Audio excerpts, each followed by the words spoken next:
one of the things that has me excited, and I think that is the appropriate word for how I'm feeling heading to Latrobe later this morning, is that I feel with this franchise right now, it's how do I put this? It's like a cornered, wounded animal, and I like it. Good morning to you. Good, and I mean very good Wednesday morning. I'm Dejan Kovacevic of DK Pittsburgh Sports, and this is Daily Shot of Steelers that comes your way bright and early every weekday. That'll be coming to you from St. Vincent College in Latrobe, Pennsylvania for the foreseeable future. As players begin reporting at 10 a.m., they'll be available coming into the dorms until around 1 or 1:30 p.m. Run test is at 4. Mike Tomlin is around 4:30. There will be interviews galore. There's going to be news coming out of those. And there's going to be, I can promise you this in advance, a sense of urgency attached to this entire process that will not have been matched by anything in recent years. Now, I can get, really specific here and say just because, Mike Tomlin wants it and he's tired of losing in the first round of the playoffs year after year, and that he was part of building up this roster in a way that gives him a chance, one big chance to go out like a winner. But for me, that's oversimplification. Even if it's accurate, it's oversimplification.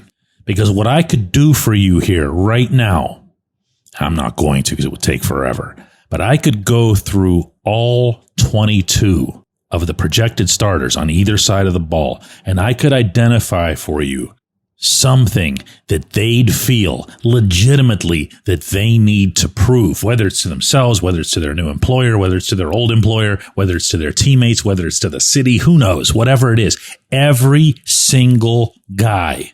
And within that, I could also outline why none of them, individually or together, are equipped with any excuses outside of not having all that much familiarity, because of those 22 players, 9 of them will have been new since the end of last season. So what do they get? 1 month of grace? Is it 3 weeks before they go to Ireland and face a very good Minnesota team? 3 weeks of grace? No excuses. No excuses. My friends, just look at nothing other than the defense. Set aside Aaron Rodgers and DK Metcalf, Jonnu Smith, and all that fun stuff, okay? Just the defense. Tell me, please, what excuse this defense has for not being, what's fair here? I don't want to say number one. For not being a top 3 or a top 5 at the very worst defense in the NFL. What would be the excuse, barring injuries, of course? Is it that they would lack depth at free safety because they don't have somebody else who does what Juan Thornhill does? No, I'm guessing they're going to get that addressed by the time they get to New Jersey. Is it, I don't know, that the corners can't cover or can't handle man coverage? Not now, not with Darius Slay. Is it that Minka's an overpaid shell of his former self? Well, if he is, that's going to be happening in Miami, not in Pittsburgh. Is it that, the inside linebackers are trying to figure things out and Patrick Queen is still trying to get the hang of the green dot? Not now. Not now. Queen's in year 2. He told me himself the green dot thing is gone. It's in the past. Peyton Wilson's heading into year 2. Tomlin pushes that harder than anybody else. Wilson's buying that. Cole Holcomb is ostensibly fully healthy. If he actually is, if he's the guy who came here originally from Washington, that position's going to be stronger. Deshaun Elliott's all wrapped up, and he's going to do a lot of wrapping up. It's what he does. That's a hell of a strong safety, that guy.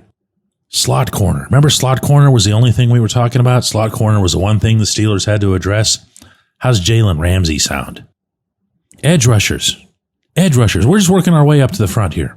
Edge rushers were already, arguably, the number one room in the NFL in that category.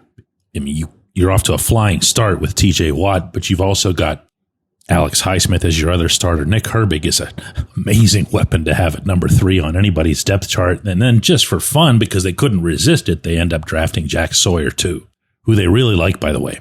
And then there's what was perceived as being the real problem child on the defense, not Cam Hayward, of course, but pretty much everybody not named Cam. Keanu Benton did not generate splash. Benton didn't generate the playmaking that they'd hoped to see from him. Nor was there a sufficient run defense coming from any of the other defensive interior positions. Well, okay, go draft Derek Harmon. Tell Harmon, and actually tell everybody, as Carl Dunbar did at minicamp, that Harmon is your starting left defensive end, if only to light a fire under Benton. If Benton is your third guy in a 3-4 set, you're okay. If Benton is battling with Harmon to be on the field when they go with just 2 down linemen, so much the better. What's the excuse? What's going to be the thing? If it's coaching, if it's usage, if it's schematics, well then, hey, let's find that out the hard way. But let's at least find it out. In the interim, this overall scenario, and again, I didn't even touch on the offense, makes for a really wild way to enter a camp. When we come back, J1Q.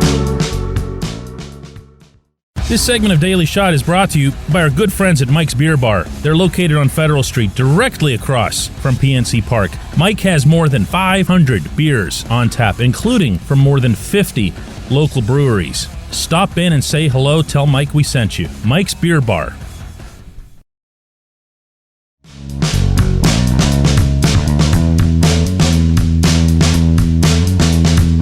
Welcome back. In lieu of a J1Q today, I'm going to read off some of the responses that came after I asked in yesterday's episode why I get the sense that there's just not as much excitement in Pittsburgh about this roster that there probably would be in, 30 or 31 of the NFL's other markets.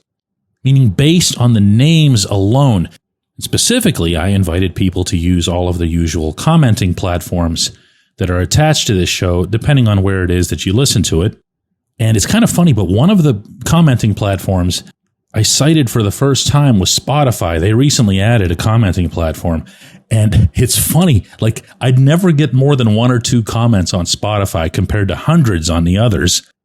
And here it was, like as soon as I mentioned it, I got this flood of stuff on Spotify yesterday for the first time ever. So in recognition of that, I'm just going to read off some of those responses that came on Spotify.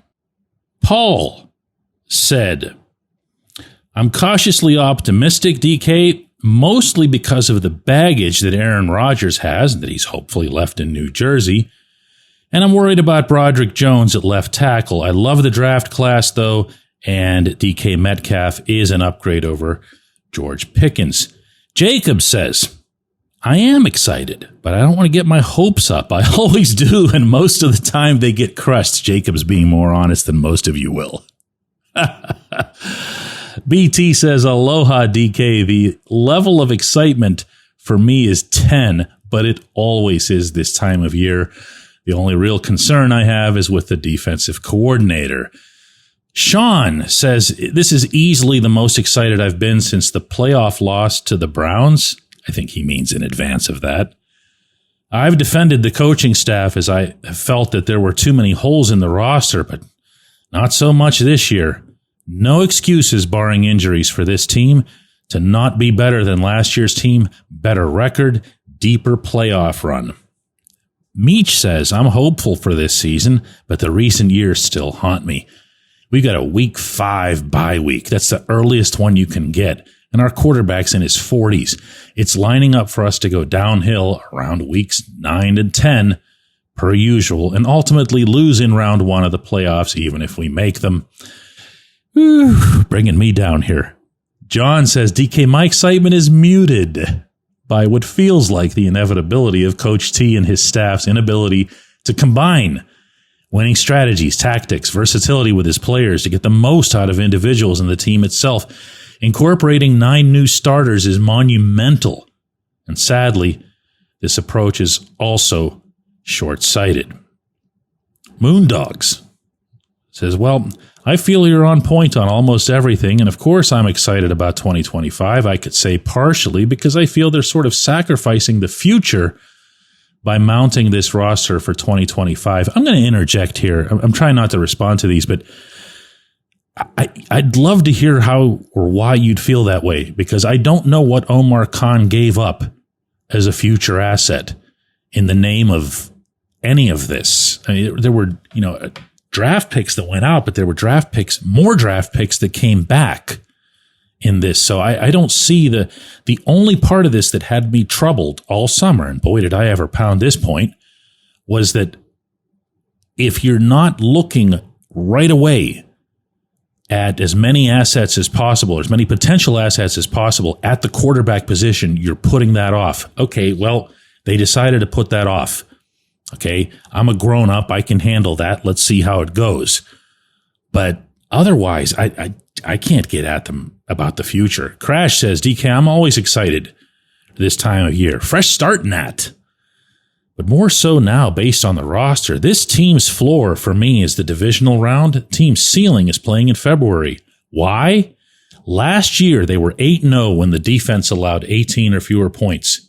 Well, the defense has gotten better.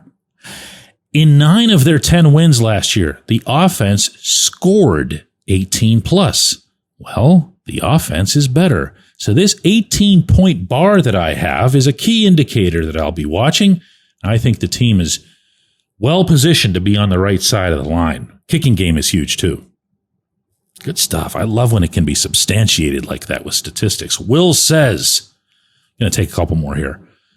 If this roster was in Atlanta, the Falcons fans would be predicting a Super Bowl, but that doesn't mean that I'm going to be that delusional. Interrupting Will here for a second, he means in presuming that the Falcons have fans.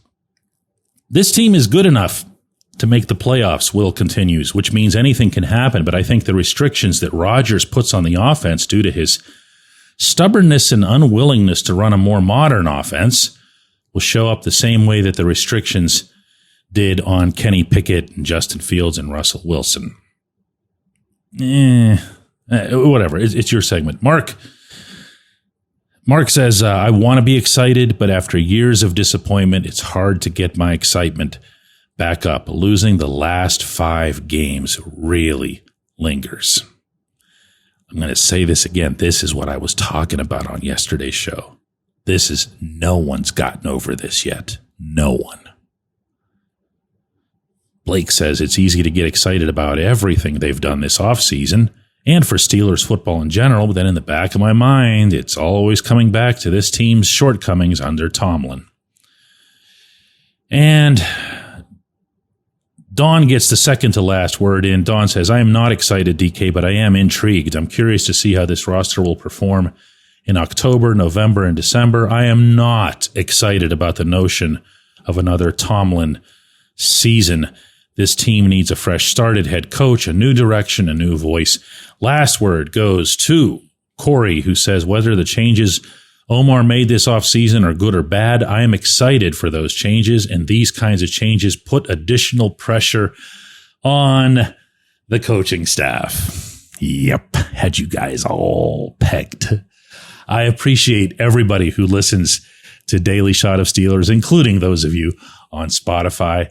I appreciate that our long off-season nightmare is within hours of ending, and we will have another one of these episodes tomorrow, in addition to a double shot of Steelers today at 3 p.m. Eastern. Mark it down. It's an hour earlier than usual, 3 p.m.